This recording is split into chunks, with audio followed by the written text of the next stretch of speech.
Hello everybody, I'm Dr. Nash Jocic, bodybuilding champion, somebody who has spent over 40 years in the bodybuilding world and the world of fitness industry.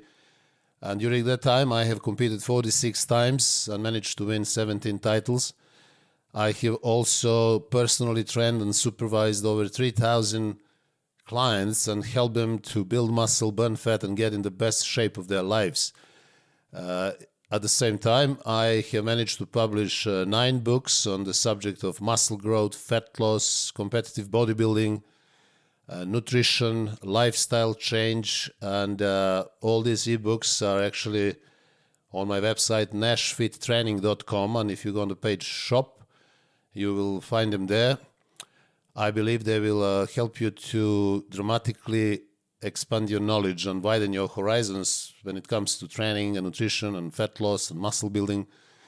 So I wholeheartedly recommend that you to visit my website. You see the link in the comments, and consider these ebooks as the fountain of knowledge that will help you further progress in your fitness journey. Now, this time I would like to use an opportunity to introduce one of those ebooks to you, which is called Feed the Muscle, Not the Fat.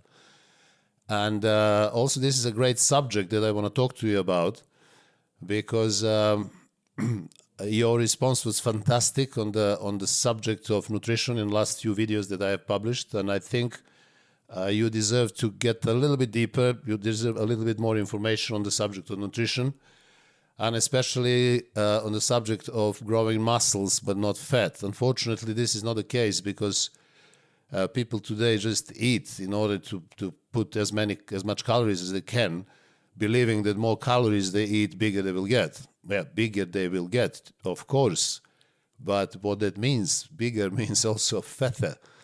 So if you increase your body weight just in digits, that doesn't mean that you're going to get better, that you're going to get healthier. And today I just want to actually emphasize the importance of health and longevity when it comes to nutrition, to our diet. So in this book, as you can see in this contents page, I talk about different subjects, which are subjects I actually find absolutely essential for you to understand nutrition, importance of nutrition, and to understand that actually my advice to you is not just my whims or my ideas or my opinions about something, but they are actually based on the long research of human anatomy and anthropology, paleontology. I was always passionate about physiology, and clearly nutrition is extremely important part there. So in the first chapter of this book, I talk about the evolution, and actually the answer of nutrition is actually in our evolution. So what can we learn from our evolution? I explained there in detail basically that we are now Homo sapiens, which has been around for a few 100,000 years, are actually the same people as people 100,000 years ago or 200,000 years ago. We are not different. We are actually just coming out of that genetic development and potential that actually has been created throughout evolution. So why is that important? What it has to do with nutrition? Well, our anatomy, and more importantly, our physiology has been created throughout evolution. We have evolved around the life circumstances, the environment that has surrounded us, meaning also food that has been available to humans for over a few 100,000 years. Some new research shows that actually Homo sapiens may have been around for over 300,000 years. So our physiology, our organs, our systems, body systems, our tissues are actually consequence of evolution, which was directly influenced by food that we have eaten. So in this first chapter, actually, I'm trying to explain that our physiology dictates our diet, right? So what it means, I mean, if we look into our body systems, we will see that our body systems are generated in a way, developed in a way that actually, let's take digestive system, for example, that the stomach is full of hydrochloric acid.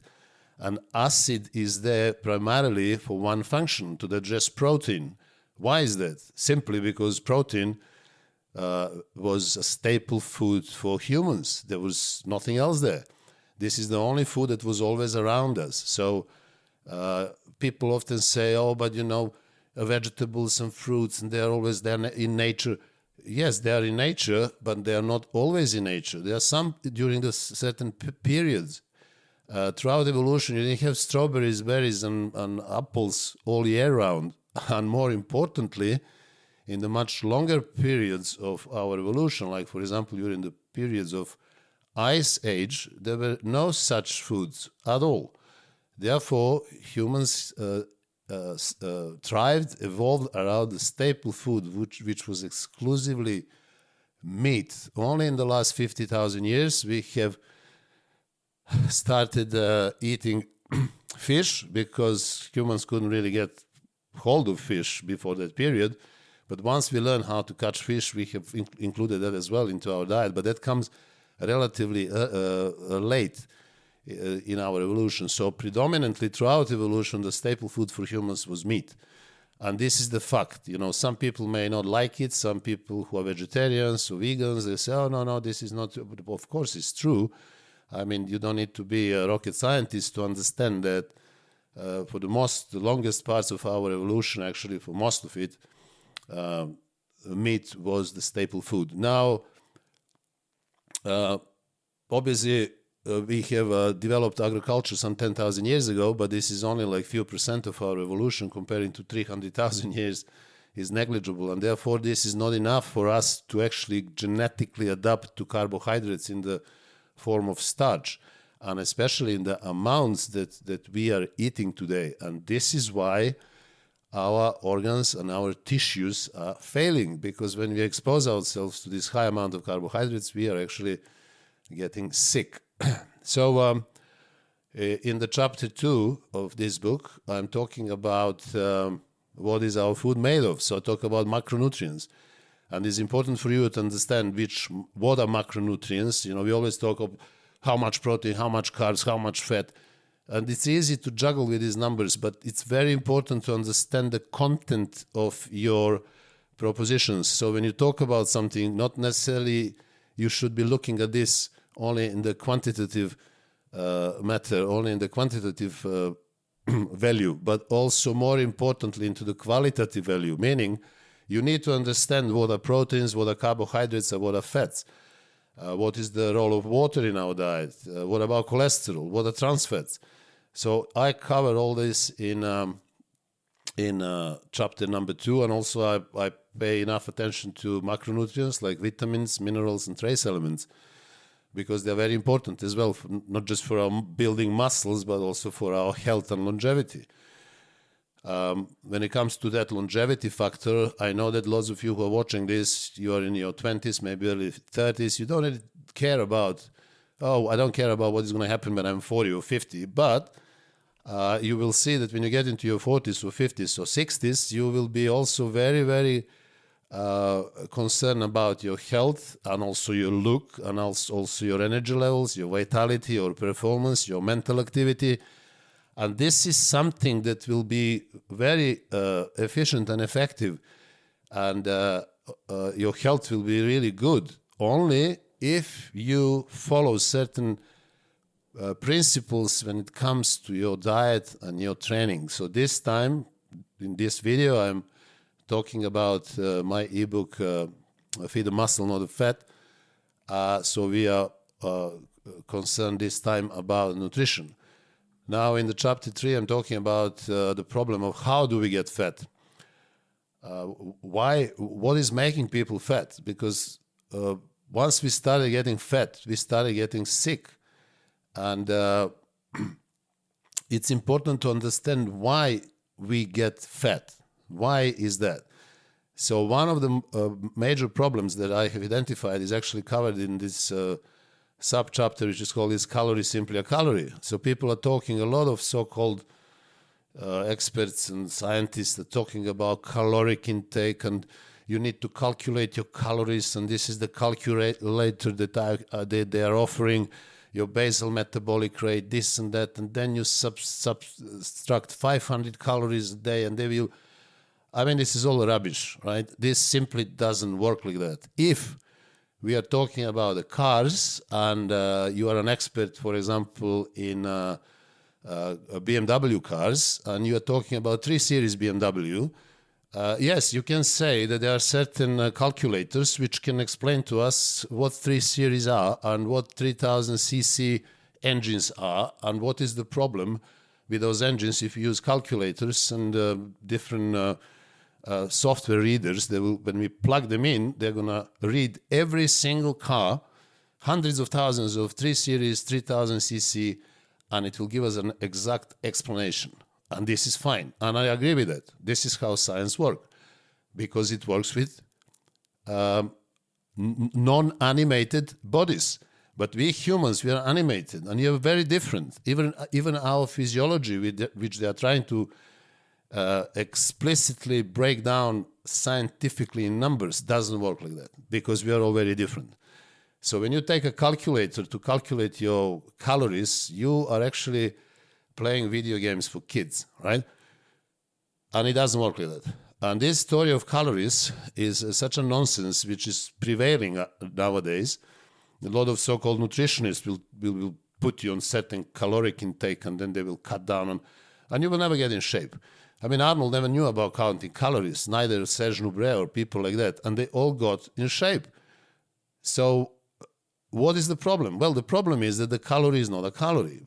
I will give you a simple example. If for example, I give you 400 grams of protein, diet of 400 grams of protein only, and I give somebody else the same amount of calories, 400 grams of carbs, these two diets will be exactly the same when we look at the caloric intake. So 1600 calories from 400 grams of protein, and 1600 calories from 400 grams of carbohydrates. So caloric intake is absolutely the same, but it doesn't mean anything, because these two diets are very different. When you eat 400 grams of protein only, you will cause completely different hormonal response to that food that you will create if you eat 400 grams of carbs per day in a different diet. Although calorically they are the same, metabolically they are miles apart. Because what is the most important when it comes to food, the most important response to food that we eat is not a response, a caloric response, but is the hormonal response. So what type of hormones and consequently what type of enzymes that will be triggered by those hormones you will produce on a different diets, this is what matters.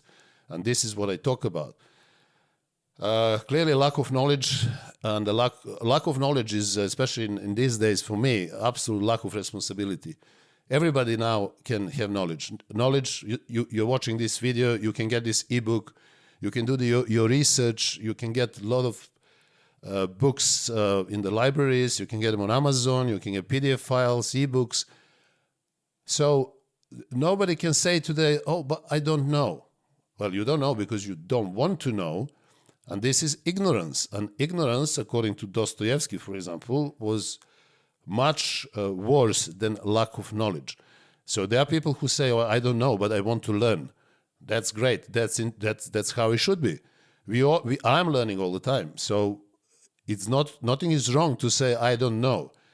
But to say I don't want to know, that's something very different. So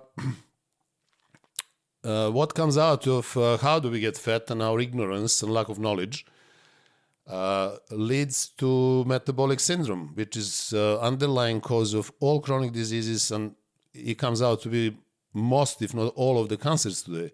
So that metabolic syndrome is mainly caused by overproduction of insulin. So hyperinsulinemia is like a undercurrent of all these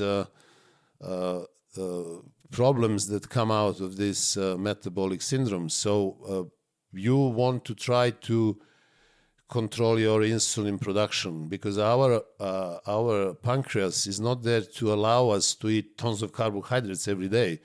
Pancreas is simply there to produce insulin in the case when we eat occasionally too much carbohydrates, to lower the blood sugar down, because high blood sugar is detrimental for the brain. So insulin is like a safety net, but it should not be exploited, and basically that pancreas shouldn't be raped by overeating carbohydrates many times a day, because long term the pancreas will give up, beta cells will die out, and you will be not able to produce insulin anymore.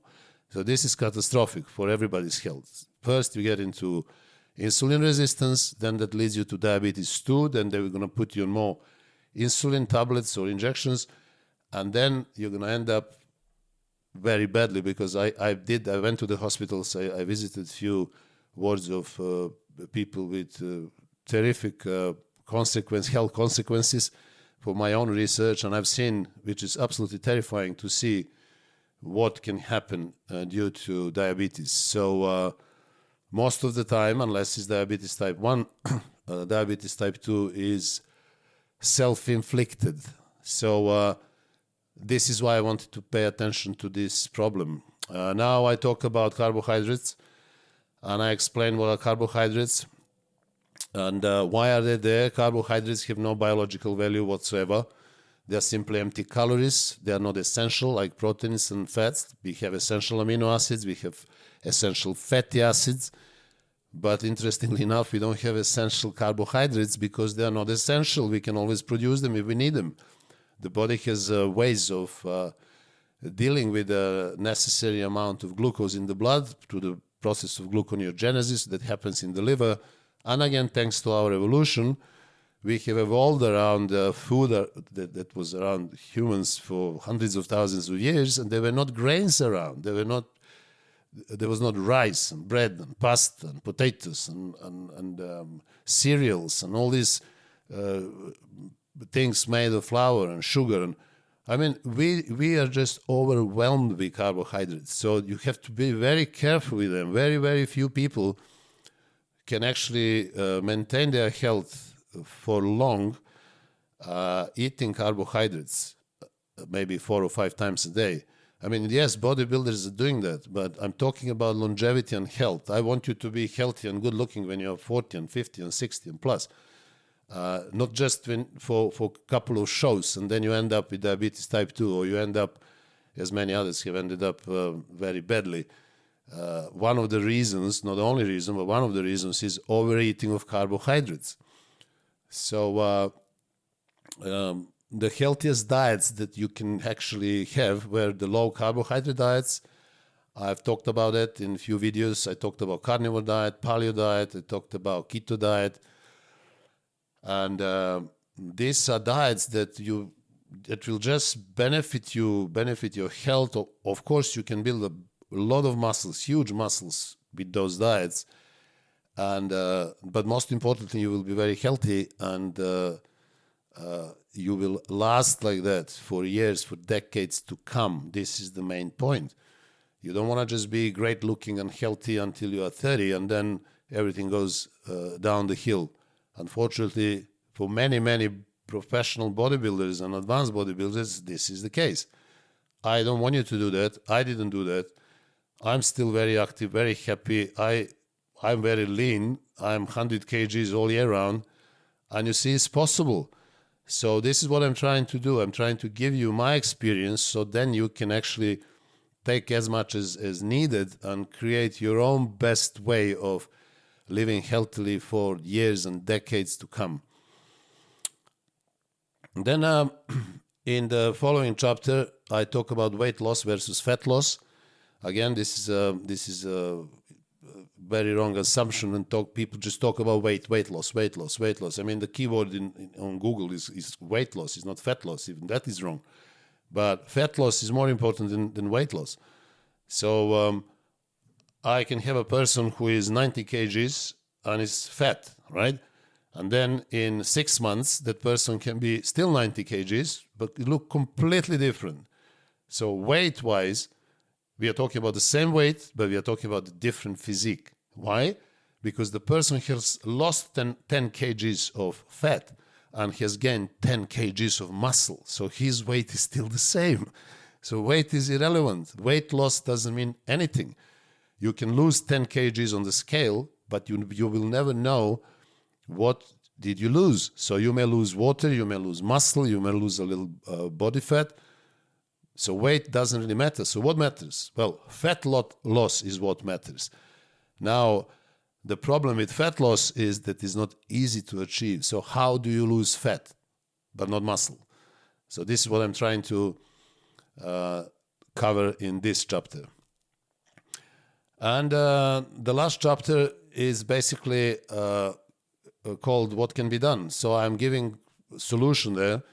Again, I'm not inventing anything, nothing that I say I have invented, a few weeks ago or a couple of years ago in some mystery room looking at a crystal ball or something like that. I was just digging into scientific books, looking at the evolution, looking into anthropology, visiting museums, gathering information about the remains of, for example, Egyptians, mummies, finding the truth about their dietary habits and the diseases they suffered from, putting different pieces of puzzles together, and after enough information and after building enough confidence, I've tried it on myself, I tried it on my clients, I put my knowledge into practice, and I decided to write books as well. So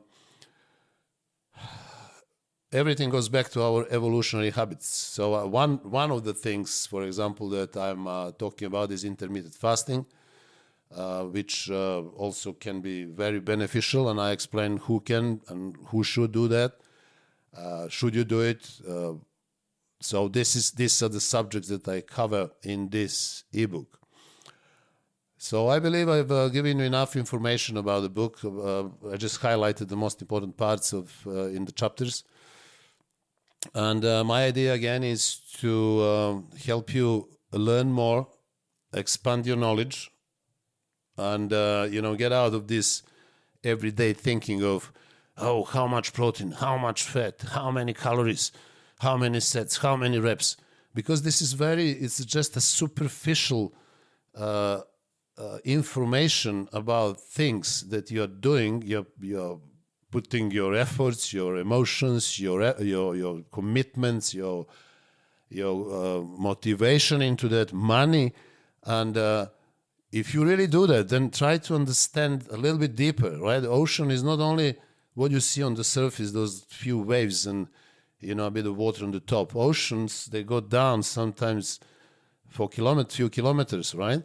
So you want to go deeper, as deep as you possibly can, and learn about things, learn about human anatomy, learn about human physiology, understand what liver is, what is gluconeogenesis, what is pancreas, Langerfeld cells, beta cells, why do we have them, why should we control our carbohydrate intake, what is glucose, what is cholesterol, what is fasting insulin, etc., etc. Because more you learn and more you know, it will be much easier for you to keep going forward with much higher confidence and much, much more success. So I hope that you like this video, and I hope that some of you will get this book and expand your knowledge and benefit from it. This is why books are written, not just for the sake of being written, but obviously to pass the information further. And if you like the video, please subscribe to my channel. Don't forget to like it. Send me your comments. And also you can visit my website, nashfittraining.com, where you can see all the other ebooks, which are also on different subjects, subject of training, fat loss particularly, then on nutrition. One of these is feed the muscle and all the fat. And also on my website, you can see that I provide other services that can be beneficial for you, like telephone consultations, personalized training and nutritional programs, online personal training, and for people who are in London, personal training one-to-one. So I hope that this information will keep you going forward, will help you to achieve fantastic results, and I will see you in my next video. Until then, take care of yourselves.